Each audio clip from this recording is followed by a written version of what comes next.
My ex's sister asked me to fix her sink, then said, "Stay. I've been waiting for an excuses." The text came in at 9:47 on a Tuesday night, 3 years after I had convinced myself I would never hear from that family again. And it said only this: "My sink is flooding the kitchen, and you're the only person I trust with a wrench who won't judge me for calling." I stood in my apartment holding my phone, like it might combust in my hand, because the name above that message was not the woman who had broken my heart. It was her sister. It was Elena. And somewhere underneath the panic of a flooding kitchen, there was a sentence forming in my chest that I hadn't let myself think in 3 years. A sentence that went something like, "She still has my number. She still thinks of me as someone safe, and God help me. I still want to be that person for her." If you believe that people deserve second chances, that the family we lose in a breakup isn't always gone for good, and that sometimes the smallest favor can crack open a door we thought had been welded shut, then I want you to do something for me before this story even really begins. Hit like on this video, drop a comment telling me you're here, share it with someone who believes in quiet kindness the way I do, and subscribe to this channel. If stories like this one mean something to you, it genuinely helps this story reach more people who need to hear it. And it takes 5 seconds. Now, let's go back to that flooding kitchen, because there is a lot I need to tell you about how a broken pipe became the most important night of my life. My name is Daniel, and 3 years earlier I had been engaged, or close enough to engaged that the ring was already sitting in a drawer, to a woman named Rachel. We had built a life together for 4 years, the kind of life where you stop noticing the good things because you assume they'll always be there, which is exactly the mistake that ends up costing you everything. Rachel ended things 2 weeks before I planned to propose, and she did it kindly, which somehow made it worse because there was no villain to blame, no betrayal to point to. Just two people who had grown into different shapes and hadn't noticed until it was too late to grow back together. I moved out of our shared apartment on a rainy Saturday with my life packed into 11 boxes, and I told myself I would never think about her family again, because thinking about her family meant thinking about Sunday dinners and inside jokes and a mother who had started calling me her son before we were even married. Losing Rachel meant losing all of that too, and I grieved it in silence because nobody sends condolences for a family you're not allowed to keep. Elena was different from Rachel in almost every way that mattered. Where Rachel had been organized and forward-moving, always 3 steps ahead of her own life, Elena was the quiet one, the observer, 2 years younger and infinitely more careful with her words. During family holidays, she used to sit beside me on the porch steps while everyone else argued about politics inside, and we would talk about nothing important. Movies neither of us had finished. A book she was reading. The strange comfort of silence between two people who don't feel the need to fill it. I never thought of those moments as anything except pleasant, the kind of easy connection you have with a person, because they happen to be around, and I certainly never thought of them as something I would miss. But when the breakup came, and the door to that family closed, I realized the person I missed most wasn't Rachel. It was those quiet, unremarkable evenings with her sister, the ones I hadn't known to treasure until they were gone. So when that text came through on a Tuesday night, 3 years of careful distance collapsed into the time it took me to read one sentence. I sat on the edge of my bed for a full minute before responding, running through every reason I shouldn't go. The strangeness of it, the questions Rachel might ask if she found out, the risk of reopening a wound I had spent 3 years stitching closed with routine and denial. But underneath all of that reasoning was something simpler and much harder to argue with.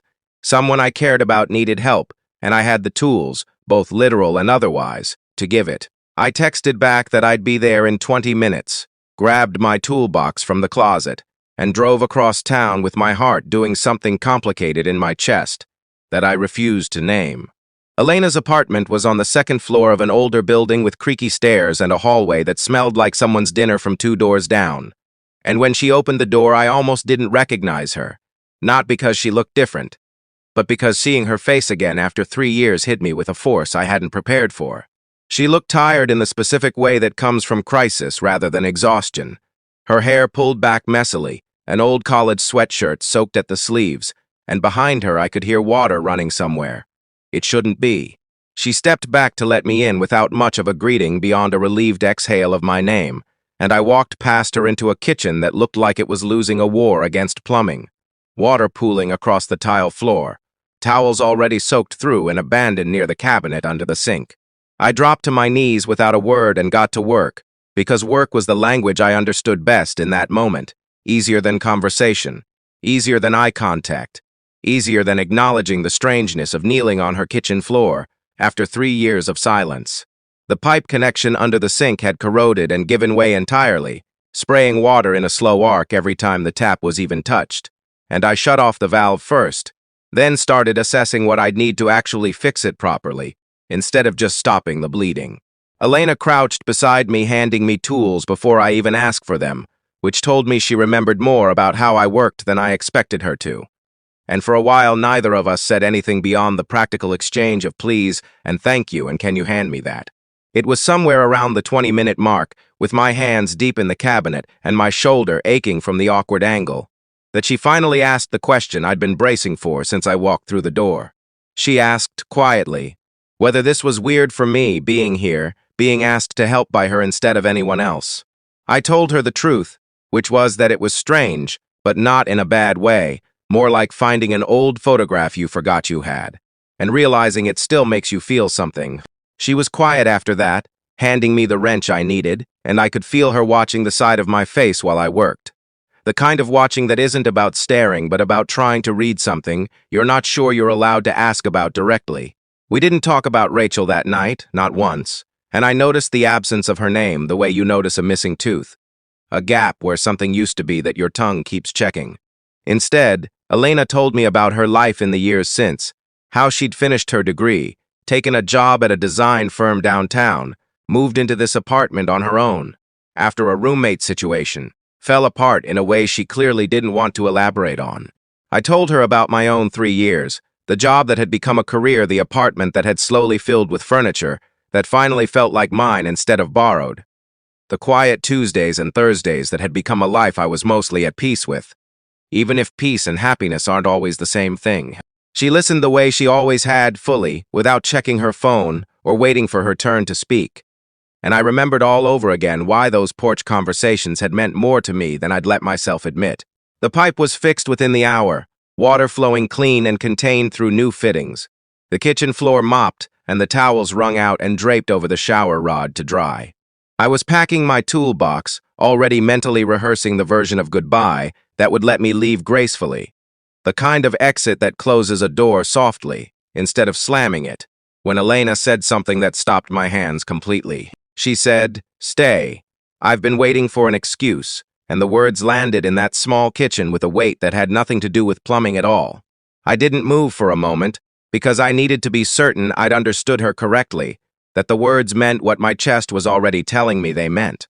She must have seen the hesitation on my face, because she kept talking. Faster now, the careful composure she'd maintained all evening, finally slipping.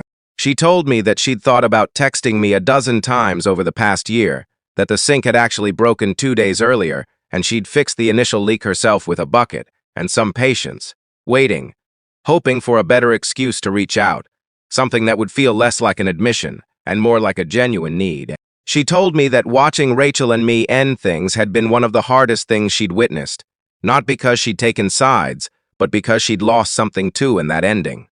A version of family dinners and porch conversations that had felt like they belonged to her as much as anyone.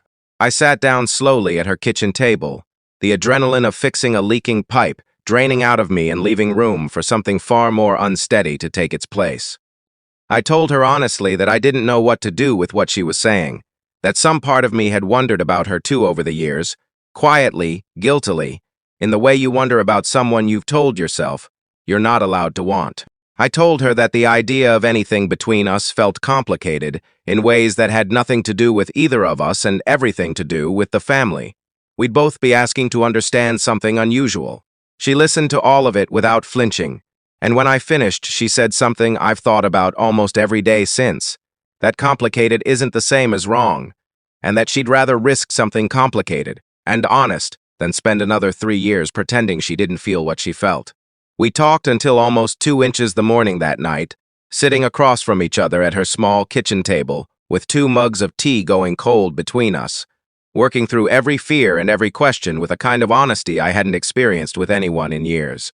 We talked about Rachel, finally, both of us acknowledging how strange and potentially painful this could be for her, even 3 years removed from the relationship, even though she had moved on herself and was, according to Elena, seeing someone new in another city entirely. We talked about their mother, the woman who had once called me her son, and whether she would see this as a betrayal or, as Elena hoped, as a strange kind of continuation, a family finding its way back to itself through an unexpected door.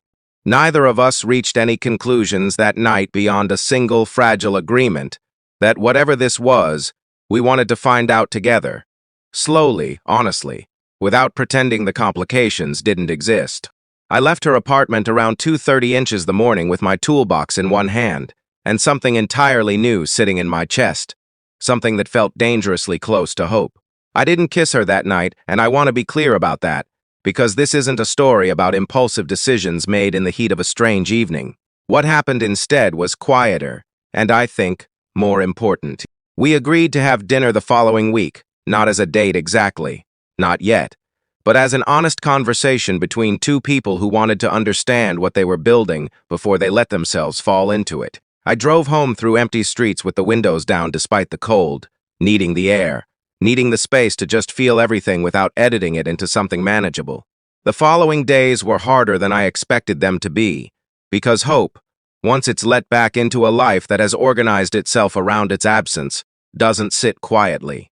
I found myself replaying our conversation obsessively, questioning every sentence, wondering whether I'd imagined the weight behind her words or amplified it into something it wasn't. I called my closest friend, a man named Marcus, who had been with me through the entire wreckage of the Rachel breakup, and I told him everything, half expecting him to tell me I'd lost my mind.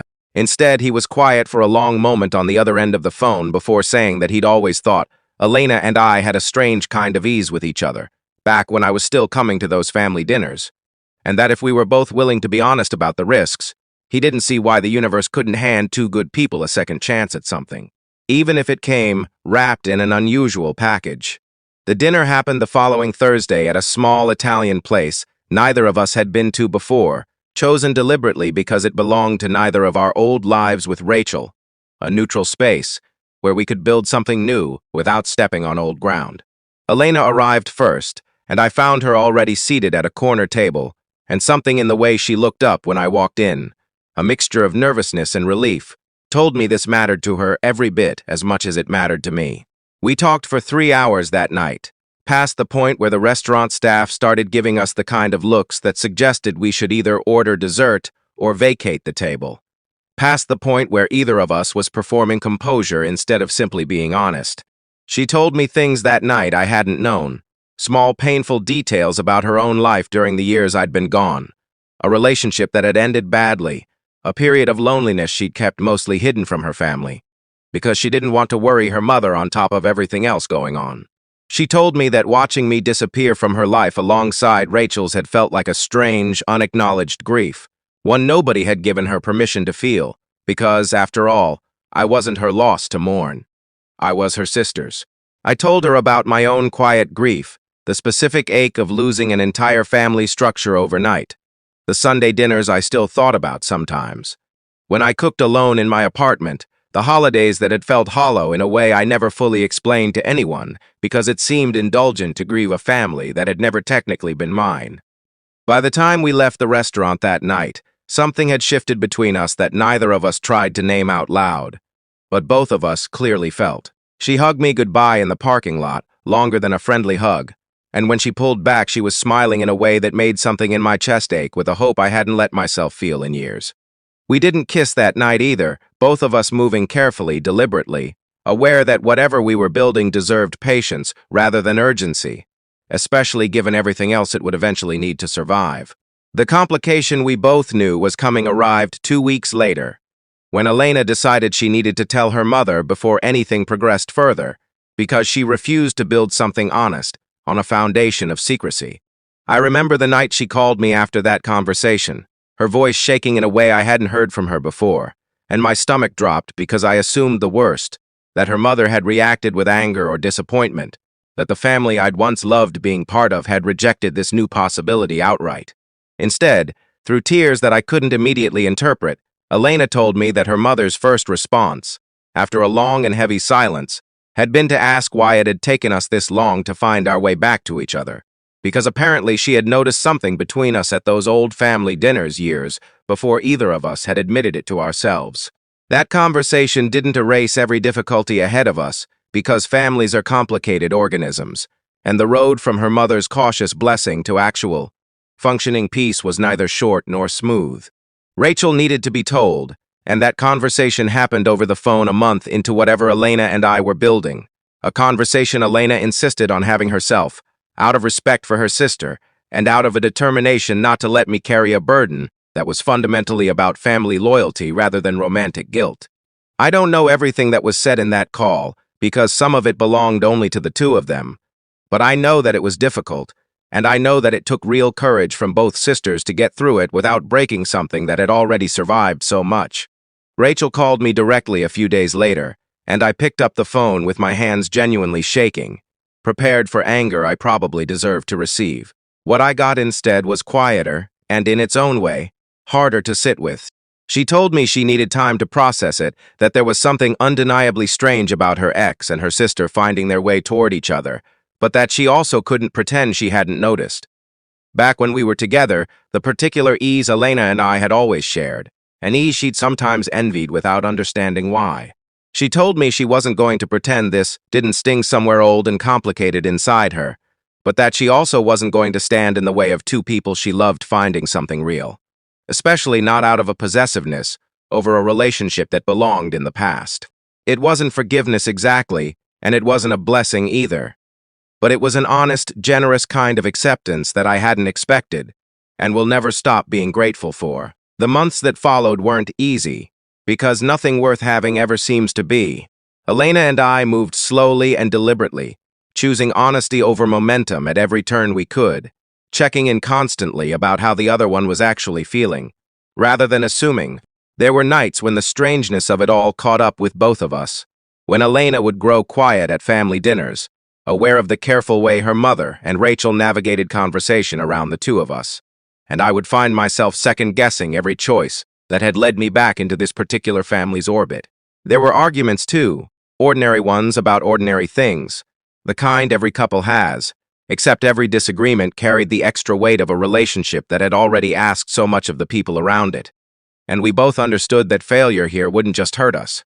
It would hurt everyone who had extended grace to make this possible in the first place. I remember one night in particular, about 4 months in, when Elena broke down crying in my apartment after a family dinner that had gone reasonably well on the surface, but had clearly worn on her underneath it. She told me she was terrified of becoming the reason her mother and sister's relationship ever cracked, terrified that some future disagreement between us would ripple outward and damage bonds that had nothing to do with romance and everything to do with blood. I held her that night without trying to fix anything, because I'd learned by then that some fears don't need solutions. They need witnesses, someone willing to sit inside the fear with you until it loosens its grip a little. I told her that I couldn't promise our relationship would never hurt anyone, because no relationship can promise that, but I could promise that we would handle whatever came with the same honesty that had gotten us this far, and that promise seemed to be enough for her that night, even if it wouldn't be enough forever. It was around the 8-month mark on a weekend trip we took to a small cabin a few hours outside the city that I understood how deeply I loved her, not in the abstract way you love the idea of someone, but in the specific, granular way you love a person after you've seen them, tired and scared and stubborn and generous, all in close succession. We'd spent the day hiking a trail that turned out to be more difficult than either of us anticipated, and by the time we reached the summit, both of us were exhausted and laughing at our own poor planning, sitting on a flat rock overlooking a valley turning gold in the late afternoon light. Elena turned to me on that rock and said, without any particular ceremony, that she'd stopped being afraid of what this was, because somewhere in the last 8 months it had simply become the realest thing in her life, realer than the fear, realer than the complications, realer than anyone else's opinion of what we were supposed to be to each other. I told her I felt exactly the same way, and for a while we just sat there not saying anything else, letting the quiet do what quiet does best between two people who finally understand each other completely. If this story has touched something in you, if you've ever loved someone in a way that didn't follow the rules you thought love was supposed to follow, if you believe that families can bend without breaking, and that second chances sometimes arrive disguised as a leaking pipe on an ordinary Tuesday night, I want you to let me know. Like this video, if it moved you even a little. Share it with someone who needs to believe that broken things, whether pipes or families or hearts, can be fixed with enough patience and enough honesty. And if this story found its way into your chest the way it lives in mine, subscribe to this channel, because there are more stories like this one waiting for you here. Stories about quiet kindness and the strange, beautiful ways life gives us second chances we never thought to ask for. Before I tell you how this story ends, I want to ask you for something small. If you've read this far, if something about Elena's courage or my own uncertainty found a place in you, drop the word doorframe in the comments below. I ask for that word specifically because of something Elena said to me much later, about how she thought of that night in her kitchen as a doorframe, the exact threshold between the life she'd resigned herself to and the one she actually wanted, and how she'd stood in it for years before finally deciding to just walk through. If you've ever stood in a doorframe like that yourself, afraid to walk through it, I want to know, because I think more of us are standing in doorways than we ever admit out loud. We got married a little over 2 years after that first frantic text message about a flooding kitchen in a small backyard ceremony that included, among the guests, Rachel, sitting in the second row beside a man she'd been dating for over a year by then, smiling in a way that told me the wound really had healed into something like peace. Elena's mother cried through the entire ceremony, the good kind of crying, and afterward she pulled me aside and told me that she'd always believed families find their way back to the people who are supposed to be in them, sometimes through the front door and sometimes, apparently, through a broken pipe under a kitchen sink.